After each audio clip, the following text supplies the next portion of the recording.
is 8th of December and today's important article is BIMSTEC as a key to new South Asian regional order. तो BIMSTEC जो है वो एक key है to the new South Asian regional order के लिए. तो देखते हैं इसमें क्या दे रखा है. तो रीड करते हैं from the very first line to the blue text. Okay, December 8 is commemorated as SAARC Charter Day. तो December 8 को याद किया जाता है as the SAARC Charter Day. It was on this day 37 years ago the South Asian Association for the Regional Cooperation, जिसे बोलते हैं SAARC, और इंटरगवर्नमेंटल ऑर्गेनाइजेशन जो है वो इस्टेब्लिश्ड किसने by Bangladesh, Bhutan, India, Maldives, Nepal, Pakistan and Sri Lanka to promote the economic growth in South Asia के लिए. ठीक है, तो किसके लिए? To promote the economic growth in South Asia. Afghanistan acceded to the SAARC later. Afghanistan बाद में ऐड हुए. However SAARC has failed abjectly in accomplishing the most of its objectives. तो पहले क्या हुआ था, सार्क फेल हो गया था अपने बहुत सारे ऑब्जेक्टिव्स को पूरा करने में. South Asia continues to be an extremely poor and least integrated region in the world. और जो साउथ एशिया है वो कंटिन्यू रहा to be an extremely poor और लीस्ट इंटीग्रेटेड रीजन वर्ल्ड में. The international trade and investment in South Asia are very low when compare to the other regions such as the ASEAN and sub Saharan Africa.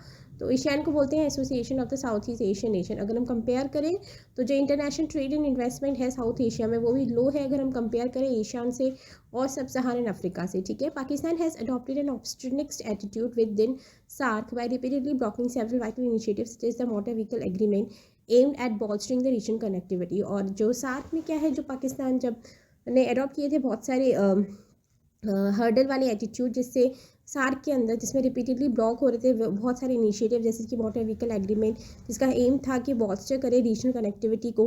Deepening hostility between India and Pakistan has measures matter was. और बहुत सारी जो problems India और पाकिस्तान के बीच चलते रहे तो उससे भी बहुत सारी चीज़ें ख़राब होती गई. सिंस 2014 से no SAARC summit has been taken place leaving the organisation rudderless and practically dead. और 2014 से कोई भी सार्क समिट नहीं हुई है जिसकी वजह से जो ऑर्गेनाइजेशन है बहुत ही ऐसी रह गई है. ठीक है, तो ये पूरा सार्क के बारे में इस पैरा में बताया है कि December 8 जो सार्क चार्टर डे होता है 37 ईयर्स अगो हो गए इसको फॉर्म हुए. इंटर गवर्नमेंटल ऑर्गेनाइजेशन है, बहुत सारे कंट्रीज़ ने जो हमारी साउथ एशिया की उसने फॉर्म करा है. और इसका ऑब्जेक्टिव्स था कि वो इकोनॉमिक ग्रोथ के लिए. ठीक है, और बहुत सारी प्रॉब्लम्स हैं अगर हम कंपेयर करें अदर ऑर्गेनाइजेशन से. और पाकिस्तान में और इंडिया के रिलेशन की वजह से इसमें जो प्रॉब्लम हुआ है इससे काफ़ी प्रॉब्लम्स फेस करनी पड़ी थी. ठीक है, नेक्स्ट हम पढ़ेंगे significance and regionalism. But why bother about SAARC. ठीक है, because South Asia that is India's neighbourhood is important for India's national interest. South Asia में इंडिया की नेबरहुड इंडिया के लिए बहुत ज़्यादा इंपॉर्टेंट है, उसके नेशनल इंटरेस्ट के लिए इंपॉर्टेंट है. This is best capture in the current governments neighbourhood first policy. और जो हमारी करेंट गवर्नमेंट है उसकी पॉलिसी भी है नेबरहुड फर्स्ट. ठीक है, SAARC is the only inter governmental organisation with pan South Asia reach. और साउथ एशिया सार्क जो है वो एक ओनली इंटर गवर्नमेंटल ऑर्गेनाइजेशन है जिसकी पूरी साउथ एशिया में रीच है. India can judicially employ it to serve its interest in the entire region. और इंडिया इसको जुडिशली यूज़ कर सकता है अपने इंटरेस्ट पूरे एंटायर रीजन में करने के लिए. But India in the last few years has been looking at SAARC through the lines of Pakistan. लेकिन इंडिया सिर्फ इसको देख रहा है पाकिस्तान के व्यू से. Consequently, the deterioration in the Indo-Pakistan relation has coincided with the incapacitation of the SAARC, much to the delight of Pakistan. और India Pakistan की रिलेशन की वजह से बहुत सारी प्रॉब्लम क्रिएट हो गई हैं सार्क से और उसका बहुत इनकैपेसिटी हो गया बहुत सारी चीज़ों को इनिशिएट करने में. A weakened SAARC also means heightened instability in that promising regional institutions such as the South Asian University. और अगर वीक सार्क होगा तो उससे भी बहुत सारे heightened instability होंगे बहुत सारी अदर रीजनल इंस्टीट्यूशन है जैसे साउथ एशियन यूनिवर्सिटी जो है which is critical to buttressing India soft power in the, जो कि बहुत ज़्यादा ज़रूरी है इंडिया की सॉफ्ट पावर के लिए इन द रीजन. ठीक है, नेक्स्ट हम पढ़ते हैं. A new narrative is that in South Asia, India can successfully use the instrument of bilateralism and over regionalism to pursue its interest. तो एक न्यू नैरेटिव यह आया है कि साउथ एशिया में इंडिया सक्सेसफुली यूज़ कर सकता है अपना इंस्ट्रूमेंट ऑफ बायलिटरलिज्म ओवर रीजनलिज्म, ठीक है, अपने इंटरेस्ट को परस्यू करने में। वाइल बायलिटरलिज्म इज अनडाउटेडली इंपॉर्टेंट है, लेकिन it can at best compliment not substitute. ये बेस्ट कॉम्प्लीमेंट है लेकिन सब्सटीट्यूट नहीं है रीजनल और मल्टीलैटरल एफर्ट्स का, ठीक है। Regionalism has brought immense success in other parts such as the East Asian Africa, और रीजनलिज्म से काफ़ी फ़ायदा मिला है अदर पार्ट्स में जैसे ईस्ट एशिया में, अफ्रीका में। Looking at Asia's spectacular success in regional integration, international lawyer जो हैं जिनका नाम है Julien Chaisse and Pasha L Hsieh have developed the concept of a new regional economic order, ठीक है। अगर हम एशियन के सक्सेस को देखें रीजनल इंटीग्रेशन, और जो इंटरनेशनल लॉयर है Julien Chaisse and Pasha L Hsieh ने have developed the concept of new regional economic order, a process through which developing countries search for a trade development model based on the incrementalism and flexibility. This is different from the neoliberal model laid down by the Washington Consensus. तो क्या है जो new economic order है, जो इन्होंने नया concept जो लेके आए हैं न्यू रीजनल इकोनॉमिक ऑर्डर, ठीक है, ये है अ प्रोसेस जिसकी वजह से डेवलपिंग कंट्री सर्च करती है ट्रेड डेवलपमेंट मॉडल के लिए जो किस पे बेस्ड रहता है इंक्रीमेंटलिज्म एंड फ्लेक्सिबिलिटी में, ठीक है। और ये डिफरेंट है from the new liberal model से जो कि लेकर आया है वॉशिंगटन कॉन्सेंसस, ठीक है। Regionalism can deliver prosperity in the South Asian region too, और रीजनलिज्म जो है वो डिलीवर करता है prosperity in the South Asian region too, specially because multilateralism is weakening, जहाँ पे मल्टीलैटरलिज्म वीक हो रहा है, ठीक है। नीचे हम देखते हैं बिम्स्टेक प्रॉमिस क्या है। Since South Asia cannot repudiate regionalism, reviving SAARC by infusing political energy into it and updating its stated charter will be an ideal way forward, ठीक है। तो SAARC को हम अपडेट करना चाहिए और यही एक आइडिया है फॉरवर्ड के लिए। However, in the current scenario, this is too idealistic, so the next best scenario is to add other regional instruments such as Bay of Bengal initiative for the multi-sectoral technical economic cooperation, ठीक है। तो ये बहुत idealistic होगा, हम नसा के think करें, लेकिन अदर इंस्टीट्यूशन पे देखने की ज़रूरत है, जैसे बिम्स्टेक हम देख रहे हैं जो कि इंटर गवर्नमेंटल ऑर्गेनाइजेशन जो कि इस्टेब्लिश हुआ था 1997 में, ठीक है।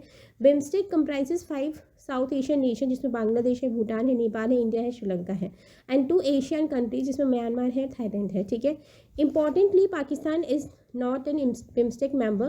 In recent year, India seems to have moved to its diplomatic energy away from the SAARC to BIMSTEC. जो इंडिया है उसने अपनी डिप्लोमेटिक एनर्जी को दूर कर लिया, एकदम शिफ्ट कर लिया है SAARC से BIMSTEC में। This resulted in BIMSTEC after 25 years finally adopting its charter earlier this year. The BIMSTEC charter is significantly better than SAARC charter, okay.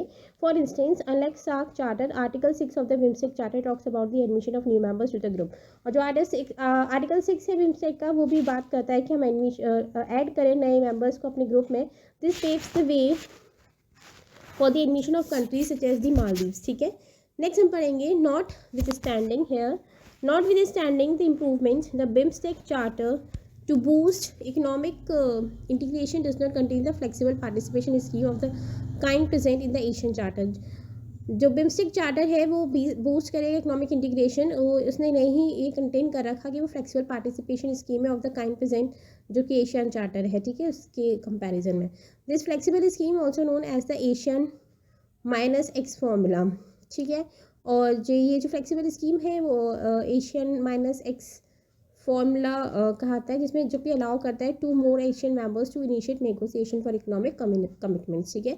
दस no country enjoy veto power to थ्वाट economic integration between willing countries, किसी country के पास power नहीं है कि वो हटाए economic integration between the willing countries, ठीक है। Given the experience of SAARC, Pakistan routinely vetoes several regional integration initiative, ठीक है। It is surprising that BIMSTEC does not contain such a flexible participation scheme.